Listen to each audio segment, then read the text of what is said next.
عمرن اگه باورت بشه این زیرسیگاری پسر جهنمی من توی خونه با کمتر از 2000 تومان تولیدش میکنم که استقامتش رو شما ببینید.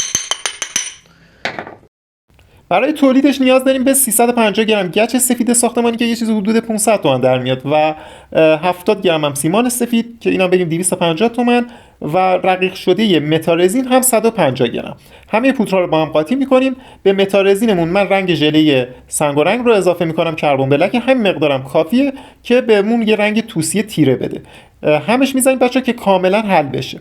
بعد از 1 دقیقه که هم زدیم اضافهش میکنیم به ملات و ملاتمون رو حسابی هم میزنیم که کاملا روون بشه. اگر به هنر سنگ مصنوعی علاقه داری یا دوست داری که فرمول پودر سنگ مصنوعی رو داشته باشی، پیجمون رو دنبال کن و کلمه متارزین رو برام کامنت کن که اطلاعات بیشترش رو برات دایرکت میکنم.